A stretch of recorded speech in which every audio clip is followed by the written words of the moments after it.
Welcome back to the channel. My name is Gio. This is my 2015 Tacoma TRD Pro.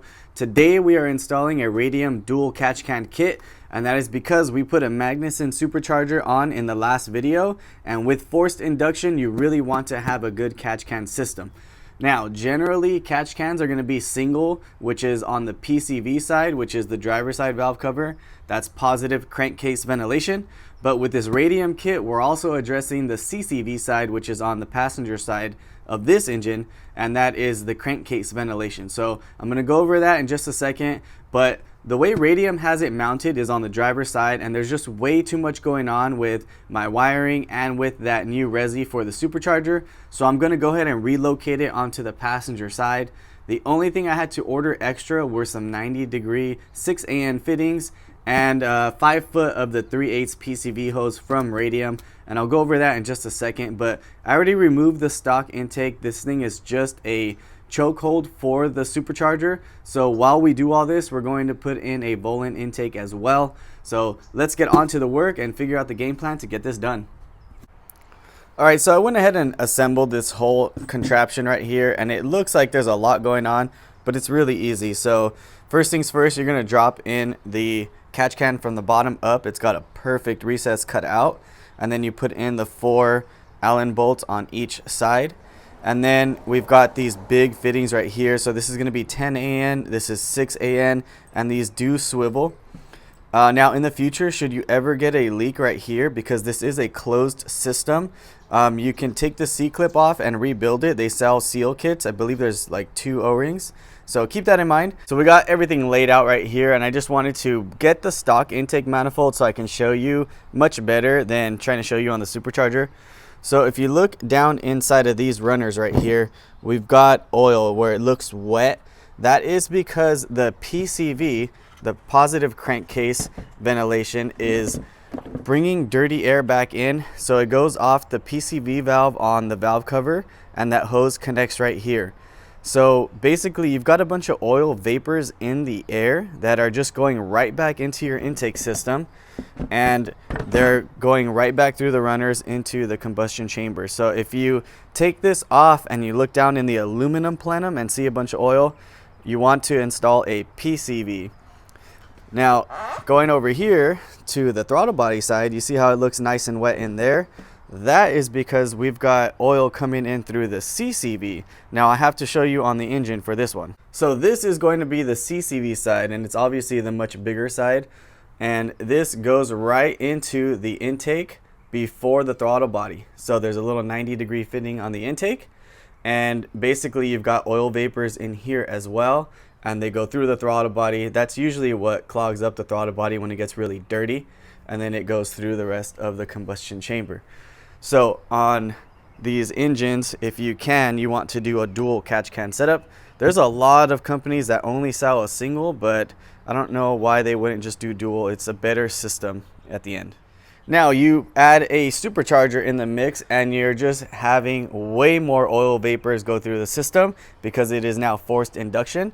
Even the same issue will come up with a turbocharger, but for this application, we're going to go ahead and do the dual catch can kit. Some people may think this is overkill, but this is the setup I want to run. Now, what does a catch can do? Let's go ahead and take one of these apart and show you that right now. All right, so both of these are going to be set up the same as far as the design goes. It's just way different as far as the AN fittings go.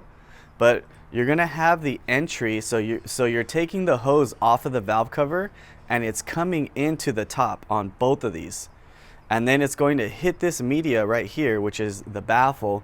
The baffle will separate the oil from the air. And once it hits the baffle, it's going to go into this can right here. So it goes in, and then the oil will get contained, and then the air will work its way back up, and it'll go out. So this goes to your intake, and then this one is going to go to the intake plenum. So this bigger one's going to go onto the intake elbow right before the throttle body, and this one right here is going to go onto the intake manifold right there. So again, this is a closed system, and we want to keep it that way. That way it's still smog legal. And And they even have special PCV fuel rated hose. That way you're still abiding by the emissions rules. So again, keep it sealed. Don't put on a system with a little air filter. That is an open system. You could get cited for that if the cops are really going to be picky about it. But anyways, let's get back to this. So you got air coming in, hitting the baffle, going into the can, and then it's coming back out pure. So now you have pure clean air going into the engine, and should we service it in the future, we won't have oily residue on either side. So that's the thought process for this. You're basically just putting cleaner air back into the engine. Now, one of the cool things that Radium does is they give you a dipstick. So you got this stick right here, and it's chamfered so you know where the low and the high point is. And so it's threaded in at all times, and basically when you take the dipstick off, you're going to be able to see where you're at as far as fluid levels go. So here's the can right here, and Radium advertises their fluid lock technology. So if you see that little ball right there, it goes into a cavity right into the middle. So should this get full of oil, if you forget, or water, this can actually catch moisture as well. So oil or water, it's going to stop that hole right there and it won't go back up. So if it's in a super extreme case is full of oil or water, instead of the oil vapors going back into the engine, it's going to be pure liquid and you could hydrolock the motor. So the last feature on this Radium kit is going to be this 4AN plug. So they give you plugs from the factory, but if you take this off and you put a 4AN fitting, you can reroute a hose with a ball valve. They even sell the kits, or you can make your own. And then you can just open the ball valve down by the motor and drain your oil there, instead of having to take off the catch can like this if it's in a really cramped spot. So keep that in mind. There's a bunch of thought and design behind these catch cans, and that's why I went with this company. It is spendy, but it's beautiful and it looks and works fantastic. So I got everything tightened up off camera, and one thing I forgot to mention is don't cheap out. Get yourself an AN wrench. These things are really cheap on Amazon now, and it's soft aluminum, so that way when you tighten down the AN fittings, you don't scratch them. If you use a regular steel adjustable wrench or socket, it will scratch it because it's harder. So aside from that, this bracket right here, let's go ahead and put this down. If you see this crease right here, that's because I flattened it out. It was actually kinked just a little bit, and that is so that you can put it in the location that they wanted, which is right here. So right where I have this mounted, there's two 10mm bolts, and it's got a little angle to it, like part of the steel right here is angled, and so this would go right about here. But check out how close it is to that. And when you're thinking about running the larger 3/4 hose all the way across the back of the engine, it's just gonna get really tight on space. So now, since I'm moving this to the passenger side, we're gonna be running the thinner 3/8 hose from this side over here. Now, you can only do what I'm doing if you're running a truck that has the electronic brake booster. So brake booster only. If you have the vacuum brake booster, there is an ABS module that uses those 3 studs right there, and there's a bunch of brake lines, so that's the ABS system. Now with the vacuum booster, I highly suggest just running it over here and then just working your way around these supercharger resis if you're supercharged. If not, you don't even need to worry about that. But right here, I ended up making a custom bracket for those 2 studs, and I'll show you that right now. So it took quite a while. This was bent out of 1/4 inch thick steel.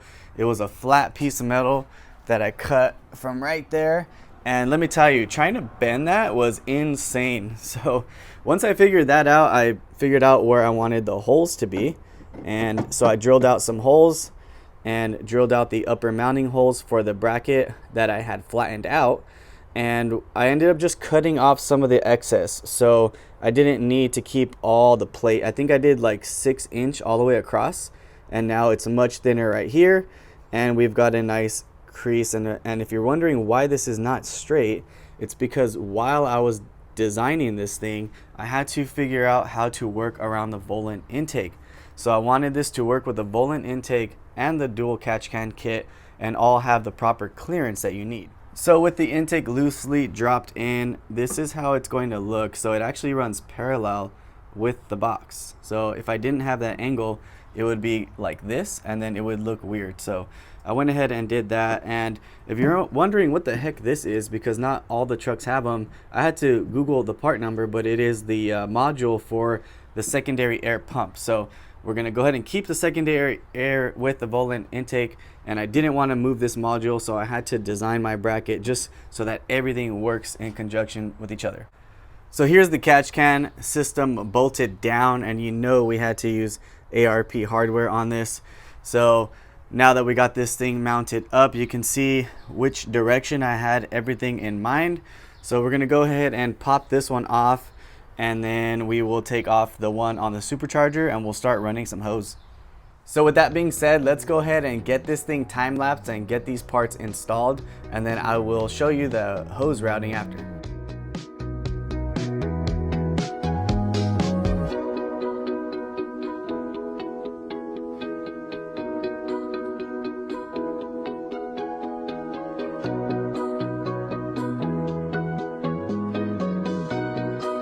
All right, that is a job complete. This thing took forever. Those two hoses down under there were ridiculous, but I've got them routed all the way across. You can see we zip tied them nice and neat, and they come right here to the left side. So this is going to be PCV, and then we got the CCV. So there's these two lines right here, and they go from the valve cover where it's going to feed and baffle the oil out of the air, and then it's going to exit that one right there and then go into the intake. So we won't have any oil when we take off the intake in the future. Now my friend did give me this intake, so I have to pick up the cover from him, but I ordered a new filter, and then I believe we forgot one clamp, but I don't really like the way that looks without the cover, so I'm gonna go ahead and notch it and then put the cover back on so it looks nice and clean. Other than that, I painted all of these clamps black because I didn't like the way they looked silver. So this thing is looking nice and sharp, and we basically just replaced these two hoses in the system and routed them to the cans to baffle the oil out, and then the return line is going to provide nice pure air for the engines. All right guys, well, we got this thing all finished up. I got the missing clamp and I got the lid. We're gonna put some ARP bolts on here later, but we've got the Radium dual catch can system all installed, plumbed correctly, and it's gonna help keep oil out of the inside of this supercharger and keep it nice and clean. That is a wrap for this video. Go ahead and comment, like, subscribe, share, hype it if you can. All of that stuff helps a small growing channel. But I'm not going to close this video without giving you a sound test with that new Volant Intake. So let's go ahead and do that.